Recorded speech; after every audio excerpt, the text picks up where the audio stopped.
जय शिवधारा, जय जय शिवधारा। हम में से कोई किस भी क्षेत्र फील्ड से हो, किसी भी वर्ण आश्रम से हो, कितना भी पढ़ा लिखा भले क्यों न हो या भले अनपढ़ हो, पुरुष हो या नारी हो, वृद्ध हो या बूढ़ा हो, संसारी हो या साधु हो, सबके जीवन में जैसे बहुत सी बातें देखी जाती हैं, ये कितना पढ़ा लिखा है, ये सुंदर है या कुरूप है, किस परिवार से है, समझदार कितना है, इन सब बातों का जितना वैल्यू है, जितना मूल्य है,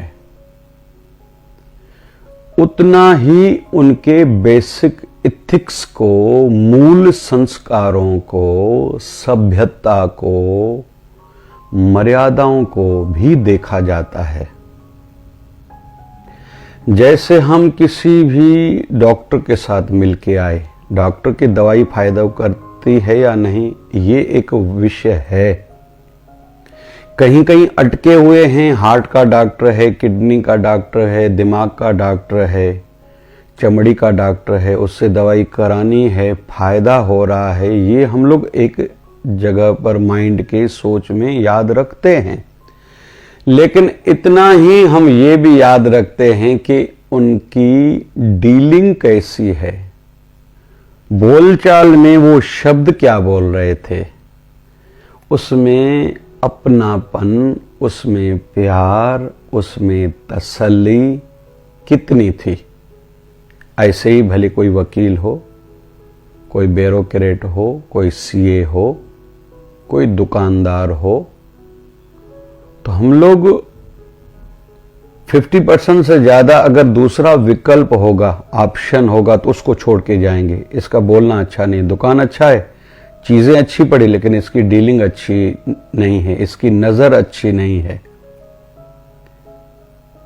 तो उसके पास नहीं जाएंगे। हाँ, लेकिन कहीं अटक गए, भले उनके साथ जो व्यवहार करना है, उनसे काम लेना है, वो काम करके उसको भुला देंगे।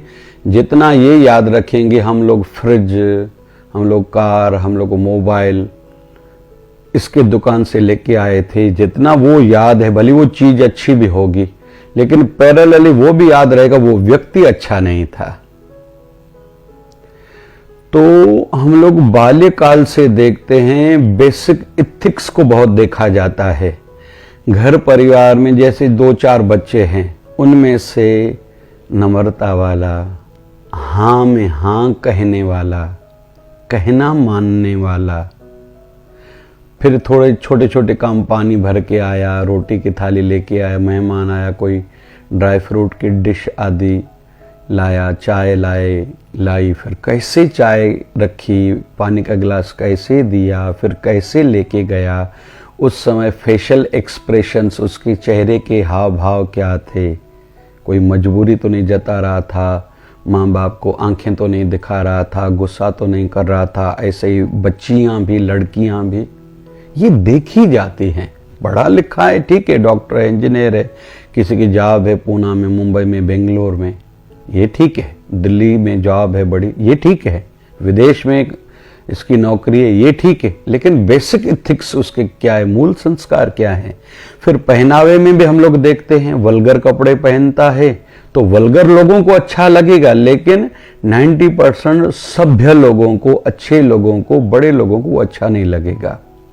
ऐसे हर क्षेत्र में कोई किसी भी कंपनी हो, दुकान हो, मॉल हो, कहीं भी नौकरी करता है तो वहां उसकी डिग्री का वैल्यू है, फिर उसके काम करने की ढंग का भी तरीका देखा जा रहा है। बहुत लोग कहीं भी फाइल ऐसे फेंक देते हैं, घर में चीजें ऐसे फेंक देते हैं, तो सामने वाला समझ जाता है भले इसके पास डिग्रियां हैं लेकिन सभ्य नहीं है, बेसिक एथिक्स नहीं है। फिर बात करते करते इसकी सोच कैसी है, सामने वाले का नुकसान करें या केवल हमारा फायदा हो, या विन विन वाली है, हम भी बढ़ें सामने वाले भी बढ़ें, या फिर सामने वाले के लिए एहसास है। तो ये देखा जा रहा है। और जितना फिर से मैं कह रहा हूं जरूरी है डिग्री का होना, उतना ही जरूरी है बेसिक एथिक्स, मूल संस्कारों का होना। जैसे एक डॉक्टर है, मरीज को जितनी दवाई की जरूरत है उतनी तसल्ली और डॉक्टर के 2 शब्द मीठे की भी जरूरत है। ऐसे हर क्षेत्र में है। वैसे तो ब्यूरोक्रेट के पास, कोई बाबू के पास जाता है गवर्नमेंट में किसी भी ऑफिस के पास, आजकल तो सोच बन चुकी है मुझे घूस, मुझे रिश्वत देनी ही है, ये लोग घूस ही लेते हैं। एक आधा कोई निकलता है जो सिद्धांतवादी है, कहता है मैं घूस नहीं लूंगा और उल्टा काम करूंगा, वो लगता है वो भगवान है, डायरेक्ट उसको भगवान की उपाधि दी जाती है, क्योंकि आजकल संभव ही नहीं है। मैं क्षमा चाहूंगा, पुलिस डिपार्टमेंट हो, फिर ट्रैफिक पुलिस हो, आदि आदि आदि, किस किस क्षेत्र का नाम ले, मंत्रालय में जाओ तो जहां से चौकीदार पियान से लेके पता नहीं कितने स्टेप्स ऊपर जाओ, तो जिनको लेन देन नहीं आती वो बेचारा तो घूमता रहता, उसको पता तक नहीं चलता कि मेरा काम क्यों नहीं हो रहा है। ऐसी थोड़ी आध्यात्मिक जगत की भी चर्चा कर लेते हैं। पहले तो 50% लोग आध्यात्मिकता से दूर ही रहते हैं, फिर कुछ लोगों को भ्रांति है, सत्संग कथा में जाएंगे, संत शरण में जाएंगे, पता नहीं क्या हो जाएगा, हम साधु संत तो नहीं बन जाएंगे। अरे भैया, जन्मों जन्मों की कमाई के बाद, पुण्य कर्म के बाद ही कोई साधु संत बन सकता है, ऐसे जाने से होता है क्या? पहली बात तो ये।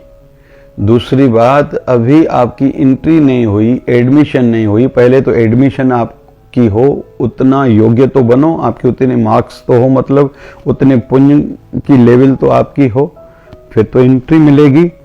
फिर सेवा करोगे, सत्संग करोगे, थोड़ी सिमरन करोगे, फिर गुरु की कृपा हुई, दीक्षा मंत्र मिला, तब तो तुम्हारी एंट्री हुई, रजिस्टर्ड हुए तुम। अभी काम शुरू हुआ है, पूरा नहीं हुआ, वो पता नहीं कितने जन्मों के बाद पूरा होगा। पहले तो ये भ्रांति निकाल लो कि हम फिर संसारी काम नहीं कर पाएंगे, लोग क्या कहेंगे। अरे, लोग बुरे तरफ जाते हैं, उनको लोग नहीं कहेंगे। आप अच्छे स्थान पर जाओगे, धर्म स्थल पर जाओगे, अच्छे लोगों के साथ उठोगे बैठोगे, लोग आपको बुरा कहेंगे। लेकिन याद रखना, जैसे दुकानदार खुद बेईमानी करता है, लेकिन नौकर ईमानदार चाहता है। भले अपने धंधे पर, जिसका जो भी धंधा है, ग्राहकों को ठगता है, लेकिन उसकी ऐसी इच्छा रहती मैं कहीं भी जाऊं मैं ठगा न जाऊं। मैं बच्चों के साथ छुट्टियों में कहीं गया या बाजार से कोई चीज लेने गया, मैं या मेरा परिवार ठग के ना आए। मतलब आपको ठगी अच्छी नहीं लगती ना, आप स्वीकारते तो हो ना। ये तो एक परंपरा सी बन गई है, धंधा मतलब ठगी, कहीं झूठ, कहीं नकली, कहीं मिलावट करके देते हैं। अभी तो ऐसी मानसिकता जैसे बन चुकी है। और मल्टीनेशनल कंपनियां जो जिसका नाम ग्राफ बढ़ रहा है, नाम बढ़ रहा है, वो अपनी क्वालिटी को मेंटेन कर रहे हैं, तभी उनका नाम है। और ट्रस्ट जीत रहे हैं, अपने विश्वास पर आंच नहीं आने दे रहे, तभी उनका नाम है। अच्छा होता है कभी कभी ओला कंपनी के किसी कार वाले ने किसी के साथ धोखा करा तो एकदम निकाल देते हैं। या किसी भी बड़े नगर में, महानगर में जाते हैं तो स्टेशन के बाद प्रीपेड जो ऑटो रहता है, ये अच्छा है, ये सिस्टम एस्टेब्लिश है, तभी तो थोड़ा बहुत विश्वास है और संसार चल रहा है। और संसार का पूरा व्यवहार भी विश्वास पर टिका हुआ है, और आध्यात्मिकता भी टिकी हुई है विश्वास पर। आपका विश्वास है ना, भगवान बैठे हैं, मेरे गुरुदेव की मुझ पर कृपा है, मेरा बाल बांका नहीं होगा, तभी आप आध्यात्मिकता में आगे बढ़ सकते हो। विश्वास है ना, मैं भजन करूंगा, मेरी शांति बढ़ेगी, अंदर से ऊर्जा, एनर्जी, शक्ति मिलेगी। जहां भी मैं कमजोर पड़ जाऊंगा, वो शक्ति मुझे मोटिवेटेड रखेगी, उत्साहित रखेगी, मेरा जज्बा काम करने का वही बना रहेगा। विश्वास है मेरे परिवार वाले मुझे धोखा नहीं देंगे, विश्वास है मेरे दोस्त मेरे साथ हैं, विश्वास है मेरे साथ में काम करने वाले मेरे संग हैं, विश्वास है खुद पर उतार चढ़ाव कितने आए, गुरु का ज्ञान गुरु का आशीर्वाद मेरे साथ में उतार चढ़ाव को पार कर लूँगा। ये विश्वास ही है। तो विश्वास अपने आप में बड़ी शक्ति है, लेकिन विश्वास एक तो जगाना पड़ता है दूसरों के दिलों में, गुरुवर के दिल में है, परमात्मा के दिल में, कि मैं आपका पात्र, आपका योग्य, आपका लायक बच्चा हूँ। मैं ऐसा कोई काम नहीं करूँगा कि आप मुझसे कहीं रुष्ट हो जाओ। ये विश्वास जगाना पड़ता है परिवार वालों के मन में। ऐसा कर्म करें, हर काम अच्छाई से सच्चाई से पूरा पूरा करें कि उनको विश्वास हो ये काम पूरा करेगा ही। तो ये विश्वास मजबूती देता है अंदर से। तो विश्वास लेकिन काम को बेसिक एथिक्स से करने से जगाया जा सकता है। क्यों भगवान कहते हैं प्रभु जी बसे साधक की रसना, संत जो कहेंगे वो होता है। भगवान कहाँ रहते हैं? संतों की जीभ पर, आंखों में, इसलिए कहते हैं दया दृष्टि आप धरो। संतों के चरणों में भगवान का वास है। आप चरण घुमाओ हमारे घर में तो कुमति नाश हो जाएगी, नेगेटिविटी खत्म हो जाएगी, बरकत लगेगी, भाग्य खुलेगा। इसलिए संतों को कहा जाता है, आशीर्वाद रहता है संतों के हाथों में। इसलिए कहा जाता है कि जल के छींटे आप लगाओ, संतों को कहा जाता है और कहना चाहिए। और ऐसी भी वैसे तो मान्यता है कि संत मन से सोचे सामने वाले का भला हो जाएगा। तो ये कहां से कृपाएं हो रही हैं? भगवान की ओर से। भगवान ने उन पर ही विशेष क्यों ऐसा उनको अधिकार दिया है?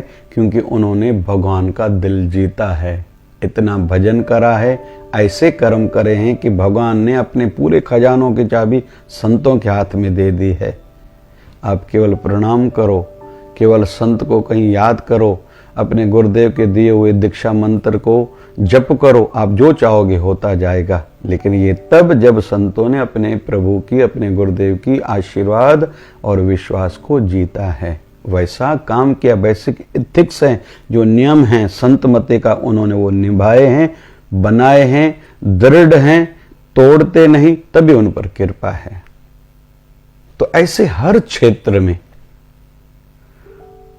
कहते हैं मां शबरी को भगवान श्री राम ने दर्शन दिया। जवानी में गुरु ने कहा था, मतंग ऋषि ने, कि भगवान को ढूंढने तुम नहीं जाओ, भगवान तुम्हें ढूंढने के लिए ढूंढते ढूंढते आएंगे। 10,000 सालों तक उसने इंतजार करा था, निराश नहीं हुई थी, गुरु के वचनों पर विश्वास था। रोज झाड़ू लगाती थी रास्तों को, साथ में ऋषि मुनि रहने वालों को अच्छा नहीं लगता था तो रात को 1-1:30 बजे झाड़ू लगा लेते थे कि वो ब्रह्म मुहूर्त में उठेंगे, उनसे पहले रास्ते साफ कर लो। फिर पता नहीं इधर से आएगा भगवान, इधर से इधर से इधर से, सभी रास्ते साफ करती थी। रोज बैर तोड़ के रखती थी, क्योंकि मैं गरीब हूं, प्रभु आएंगे, मैं क्या खिला पाऊंगी, मेरे पास तो कोई व्यवस्था नहीं है। और रोज ही चख के रखती थी, ऐसा ना हो कि बैर कोई कड़वा मेरे प्रभु के मुख में पड़ जाए। तो चख के मतलब झूठा करके रखती थी कि कड़वा ना हो। और प्रभु ने पाए थे, दर्शन दिया था, और यहां तक कि नवधा भक्ति का ज्ञान भी दिया। और फिर शरीर त्यागा मां शबरी ने, भगवान श्री राम ने अपने हाथों से अग्नि संस्कार भी किया था उसका। तो कहने का तात्पर्य ये है कि विश्वास जीता जाता है। ये बेसिक एथिक्स की बातें चल रही हैं, मूल संस्कार, अच्छी सोच का विषय चल रहा है। किस भी फील्ड में, अपने फ्रेंड सर्कल में बहुत से बच्चे हॉस्टल में साथ में रहते हैं, या कोई नौकरी धंधे वाले साथ में रहते हैं, कहीं भी आप काम करते हैं, आपस में लेन देन थोड़ा पैसों का करते, उधारी देना, मुझे घर में काम है। यहाँ मूल संस्कार देखे जा रहे हैं, इसकी सोच कैसी, पैसे वापस देगा या नहीं देगा, मैंने इसका काम किया, ये मेरे काम कभी आएगा या नहीं आएगा। अभी इसमें कोई विषय नहीं, कोई पुरुष है, नारी है, बड़ा है, छोटा है, साधु है, संसारी है, राजा है, रंक है। क्यों हमारे प्रधानमंत्री जी का भारत में स्तर, विश्व में स्तर भारत का और हमारे प्रधानमंत्री का बढ़ता जा रहा है? उन्होंने विश्वास जीता है, बेसिक एथिक्स हैं। हम हिंसा की ओर नहीं हैं, अहिंसावादी हैं। फिर कुछ कुछ ऐसे देश भी भारत के मित्र होते जा रहे हैं जिसके लिए कोई कल्पना तक नहीं कर सकता था। ये मूल एथिक्स हैं, बेसिक एथिक्स हैं। तो कहीं भी हम कुछ भी काम करें, हम कुछ भी हों, पढ़े लिखे कितने भी हों, विवाहित हों, अविवाहित हों, घर में हों, बाहर हों, देश में हों, परदेश में हों, स्टूडेंट हों या मैरिड हों, अनमैरिड हों, जिस भी आयु के पड़ाव में हों, जिस भी स्थिति में, जिस भी परिवार से, वर्ण से हों, चाहे ब्राह्मण हों, चाहे कोई भी हो, लेकिन उसके मूल संस्कार कैसे हैं, कैसे पता चलता है? जैसे संत नामदेव महाराज का नाम लेते हैं हम लोग। संत नामदेव जी महाराज ने रोटी बनाई, अभी लघु शंका के लिए गए, इधर से कुत्ता आया, रोटी लेके भागा, घी हाथ में लेके नामदेव पीछे भागे, प्रभु मैं तो घी वाली रोटी खाता हूँ, आप ऐसे कैसे बगैर घी की रोटी खा रहे हो? लोगों ने कहा एक रोटी तो कुत्ता लेके भागा है, उसके पीछे भाग रहे। बोले हाँ, मेरा प्रभु ही है, मैं घी लगा के खाता हूँ, मेरा प्रभु बगैर घी की रोटी खाए। दौड़ते दौड़ते वहाँ पहुँचे तो कुत्ते में से भगवान पंडरीनाथ ने, विट्ठल भगवान ने दर्शन दिया था। नामदेव क्यों यहाँ भी नहीं छोड़ोगे? बोले प्रभु आप ही हो, मुझे पता है, विश्वास है। तो ऐसे नामदेव महाराज को 72 बार भगवान ने अलग अलग स्थानों में, अलग अलग रूप में से दर्शन दिया था, क्योंकि बेसिक एथिक्स थे। बहुत से लोग तो कुत्ते को, गाय को ऐसे भगा देते हैं दरवाजे से, कोई दरिद्र नारायण भिखारी आए निकाल देते हैं, कोई किसी काम के लिए आता है उनको भार लगने लगता है, कड़वा बोलते हैं, अशब्द बोलते हैं, फिर कहते हैं मेरा काम नहीं हो रहा। कैसे होगा? आप दूसरों का काम नहीं करोगे, भगवान आपके दर पे आया, आपने उनको लौटा दिया और आप चाहते हो फिर मेरा काम हो, ऐसे कैसे होगा? और मूल बेसिक एथिक्स तो बाल्यकाल से सीखे जाते। कहते ना कि महात्मा गांधी जी बैडमिंटन खेलते थे, तो एक पड़ोसन कोई बहन थी, उनके साथ खेल रहे थे, तो जब खेलने के लिए आए तो उसके हाथ में पट्टी बंधी हुई थी। तो महात्मा गांधी जी ने पूछा क्या हुआ? बोले चोट लगी है। तो वो लेफ्ट हैंड से खेल रही थी, तो महात्मा गांधी ने भी लेफ्ट हैंड से बैडमिंटन की वो बैट ली थी, रैकेट ली थी। तो उसने कहा आप क्यों ले रहे हो? बोले सीधी बात है, आप उल्टे हाथ से खेलोगे, प्रैक्टिस नहीं है, मैं सीधे हाथ से खेलूंगा, मैं जीत जाऊंगा। आप लेफ्ट से खेलना नहीं जानते, मैं भी नहीं जानता, इसलिए एक जैसे हो ना, मैं आपकी इस तकलीफ का नाजायज फायदा क्यों उठाऊं? ये बेसिक एथिक्स हैं। भगवान बुद्ध को किसी ने मुंह पर थूका था, तो अनुयायियों ने कहा हम इसको नहीं छोड़ेंगे। बोले नहीं, इसने जो गलती करी है ये रुमाल से मैं इसको मिटा सकता हूं, लेकिन तुम जो हिंसा करोगे वो तुम मिटा नहीं पाओगे, उसका भुगतान तुम्हें करना पड़ेगा। उस बेचारे को इतना ही आता है।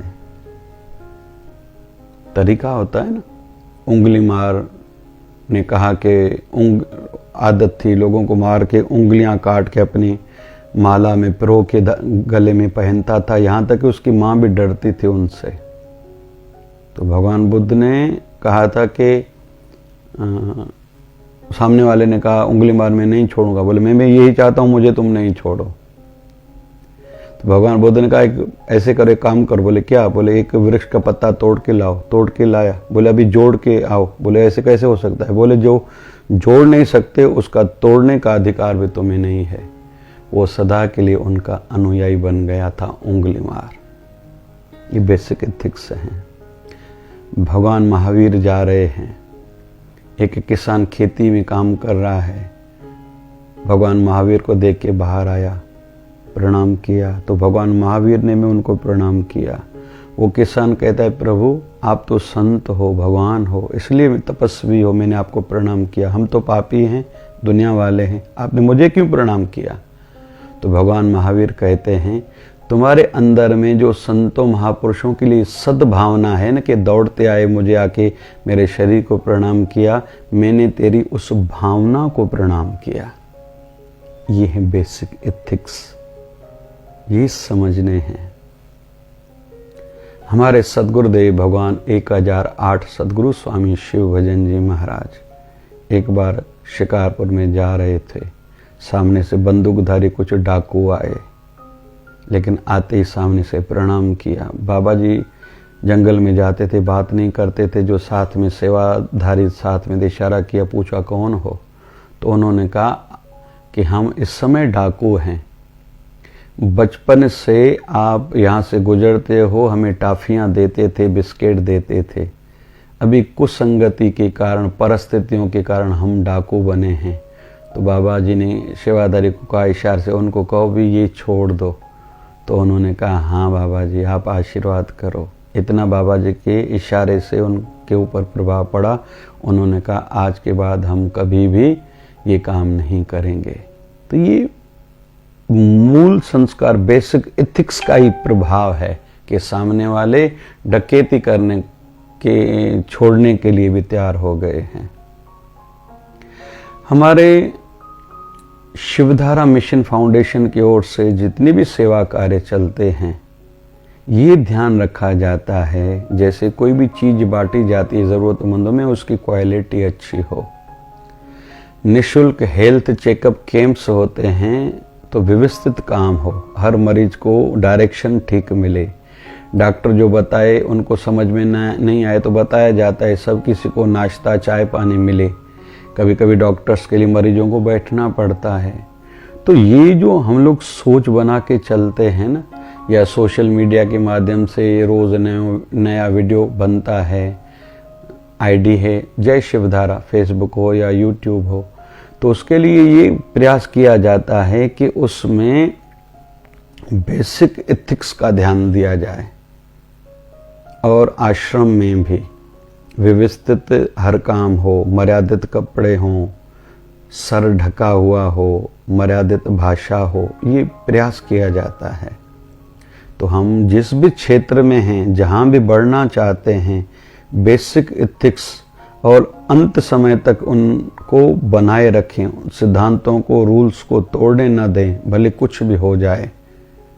इसमें ही जीवन की सार्थकता अभी भी है। बाद में भी हमारी जब शरीर के करके नहीं रहेंगी, चर्चाएं चलेंगी। इस समय इसके जीवन ये घटना घटी थी, उन्होंने अपने नियम तोड़े थे या नियम बनाए रखे थे। कितना भी आपातकाल आया था, इतिहास में वो हर चीज लिखती जा रही है, चर्चाएं चलेंगी। फिर बाद में भी जैसे हमने कोई संत कबीर देखा नहीं, संत रविदास देखा नहीं, संत नामदेव जी महाराज देखा नहीं, संत तुकडो जी महाराज, संत तुकाराम महाराज, हमने बहुत से लोगों ने 1008 सदगुरु स्वामी शिव भजन जी महाराज हमारे गुरुदेव का दर्शन नहीं करा हम, लेकिन जब चर्चाएं करते तो पता तो चल जाता है ना कि उनकी सोच क्या थी। इसलिए जितना हो सके बेसिक एथिक्स को बनाए रखें और बच्चों को भी सिखाएं। हम मांग कर नहीं खाते। हमने अगर किसी से कोई काम लिया है तो कोशिश करें बहुतों के हम भी काम आए। संसार को बहुत देके जाएंगे। शिवधारा का संकल्प है 4 धाम मंदिर बनाएंगे। भूमि पूजन हुआ है, अर्चने हैं, लेकिन पूरा करेंगे। मल्टी स्पेशलिस्ट हॉस्पिटल ज़रूर बनेगी, गौशाला, वृद्धाश्रम, ध्यान केंद्र और मल्टी स्पेशलिस्ट हॉस्पिटल बनेगी, मतलब बनेगी। ज़्यादा से ज़्यादा लोगों को लाभ पहुंचाने का प्रयास करेंगे और एक परंपरा से बना के जाएंगे, वो सेवा कार्य चलते रहें। तो ये बेसिक एथिक्स पर आधारित है, लेकिन केवल बोलना नहीं, जो बोला है वो करना है, पूरा पूरा करना है। नहीं तो ऐसा कुछ सिस्टम बना के जाए वो कोई न कोई पूरा उसको ज़रूर करे। जय जय शिवधारा, जय जय